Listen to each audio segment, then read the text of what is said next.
any critique that goes beyond a debate over the most efficient way to do taxation to increase entitlement programs, but a critique that penetrates to the very core and essence of the modern project is going to have to come from a conservative politics that is rooted in Augustinian theology.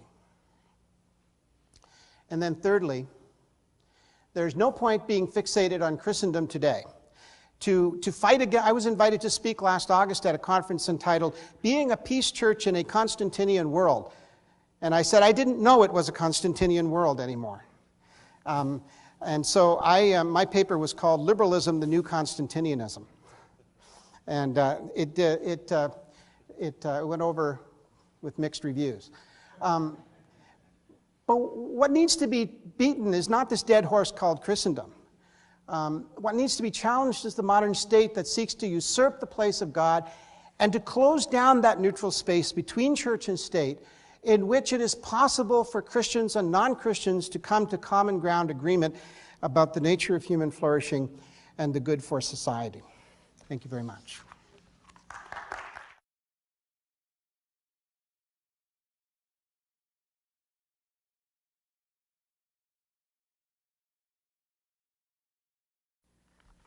Well, lots to think about, lots to think about. We have about 25 minutes for questions and answers, and so, Dr. Carter, if you'll come back up, what I'll invite you to do is come to these microphones either over here or to this microphone over here and pose your question. At the end of our time, I'll call time and have a few announcements and close us in prayer. So, come at this time, please, with your questions, if you would.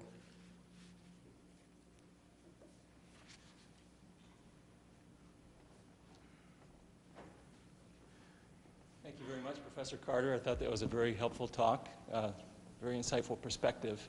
It's interesting to me that you identify this perspective with the labels Anabaptist and conservative, given the kind of Augustinian way of doing business in civic life in the secular arena that you're commending.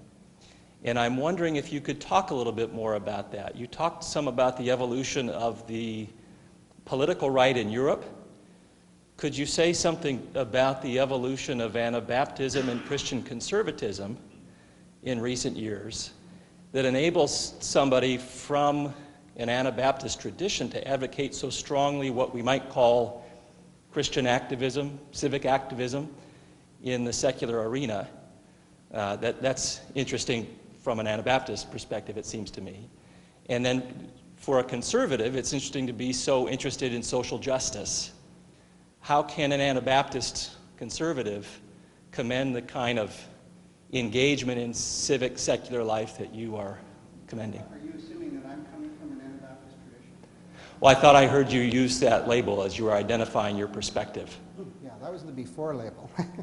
Well, I'm a Baptist. I'm not really from the Anabaptist tradition. I grew up in more of a Reformed Baptist tradition, but had some sympathy for the Mennonite tradition and so on. And of course, because of my work on Yoder, and I've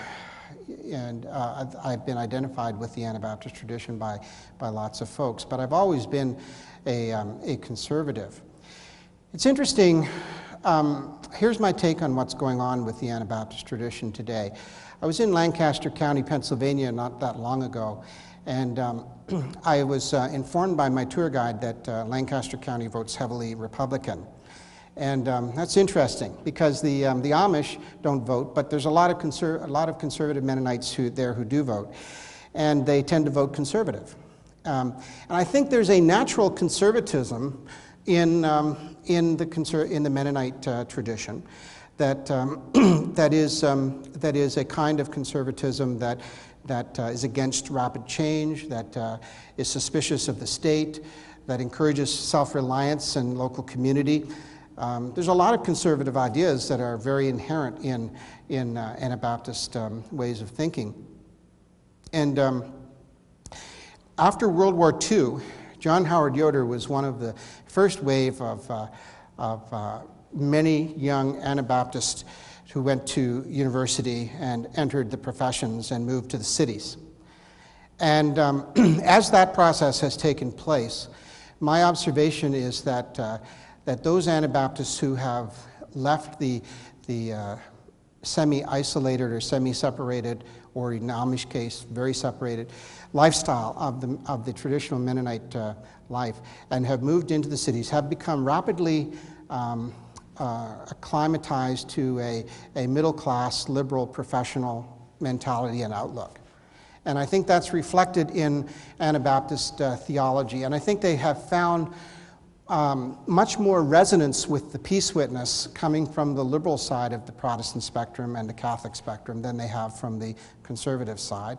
And therefore, many of the Anabaptist theologians who are, say, 40 and under now, as they are coming up through the ranks, they are coming up and embracing a liberal Protestant theology, theology that we would not recognize as conservative evangelical.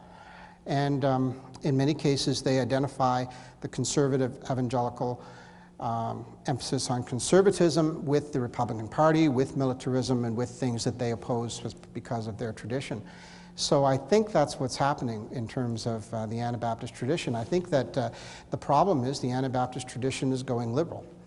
And I think that the pacifism of the separated Mennonite community is part of a very deeply held conservative mentality, and so there's a great deal of inner conflict in these urbanized, middle-class, younger Mennonite scholars and thinkers and professionals, because on the one hand, they have in their tradition this very conservative, rural, self-reliant kind of tendency, but then they also have their emphasis on the peace witness and pacifism, and how to bring those two things together. I think my interpretation of Yoder is that he held them together in the context of wanting to be an ecumenical theologian in the mainstream of the church. But I find that the next generation is moving toward a more liberal perspective. Just a quick follow-up with regard to the second part of my question. It's interesting to me that today, at conservative Christian institutions like Trinity and Tyndale, students, younger people, are more and more interested than evangelicals at least have been for a while. Sorry, in what? They were interested in? In my sense, is social justice and environmentalism and so on. And so using labels like conservative and liberal and so on is getting trickier, because you have all kinds of people who identify with conservative Christian traditions who favor the kind of politics that you used to favor or still do favor, and we're trying to sort out the labels now. I think that trend is probably, I don't know Trinity very well, but I would be willing to bet my supper that it's more pronounced at Tyndale than even at Trinity. We have a very strong social justice trend among our younger our students at Tyndale, and even among the faculty at the seminary to a very large extent. There's four of the young men who graduated from Tyndale in the last few years have formed a group called Epiphaneia, and they're putting on a conference every second year, and they like to invite people like John Howard, Jim Wallace, and Ron Sider, and Marva Dawn, and Walter Wink, and yeah, it's all about peace and justice. It's all about the idea of getting out there in the world and doing kingdom work. Kingdom work is not preaching the gospel. Kingdom work is getting out there in the secular society and doing social service work. That's bringing in the kingdom. And I think that evangelicalism, from my vantage point of where I sit, and I don't claim to have exhaustive knowledge, but I think from where I sit, I see a repeat happening of what we all know happened among evangelicals in the late 19th, early 20th centuries. I see a real moving toward a new social gospel in trends like the emergent church, and in trends among younger evangelicals, people like Tony Campolo and others. And I think that that the things that we worry about doctrinally, such as opposition to substitutionary atonement and opposition to the idea of the wrath of God and hell and things like this among younger evangelicals are not unconnected to this embrace of social justice. It seems to me that they go together. That's what I tried to say in the lectures. These things are not unrelated. They are intimately connected. So I think that what is needed is that the religious right has taken such a pounding in the public sphere, and George Bush's war in Iraq has set back the conservative movement in America by 20 years. It has been a desperately difficult thing to defend. If I as a professor at Tyndale want to defend conservative thinking to my students who are questioning it, and I have to be saddled with the Iraq War, that's really tough. That's really hard to defend. And so the problem is that liberal Protestants study socialist thinkers, and they study left-wing politics, and when they do liberation theology, they study theories related to left-wing politics. But evangelicals seem to preach the gospel from the Bible, the gospel of personal salvation, which is fine, and embrace the religious right.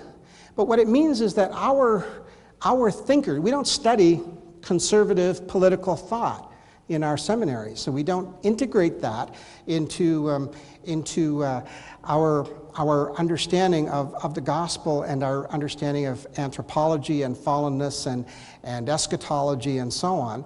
So I think the younger evangelicals are saying, well, it's either social justice or Pat Robertson. It's either social justice or Chuck Colson. It's either social justice or James Dobson. But it should be. They don't know about Alexander Solzhenitsyn. They don't know about John Paul II. They don't know about Oliver O'Donovan.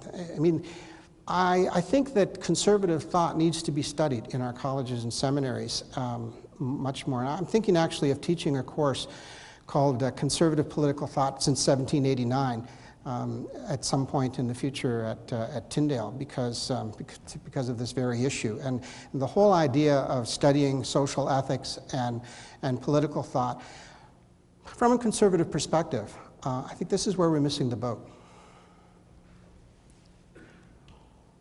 I want to thank you also for your presentation. I agree with a lot of what you're saying, and especially the danger of sort of hitching our evangelical wagon to a political horse or ideology, or expecting the state to do what the church should be doing. However, I do have a couple of questions. First of all, you tended to define social justice primarily in terms of equality. And I think a lot of people here would disagree with that. They would see social justice more in terms of the Old Testament prophetic tradition of not abusing the disadvantaged or the poor, unequal weights, etc. So the very definition of social justice, the way you set it up, I think a lot of people here would say, well, that was a false premise.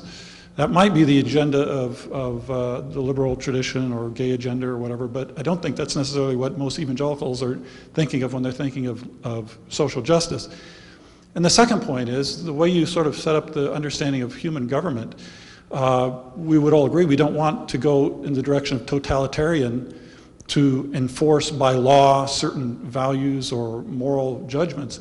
But on the other hand, it seemed like the only alternative that you offered us was sort of a libertarianism where government just totally stays out and individual freedom is good and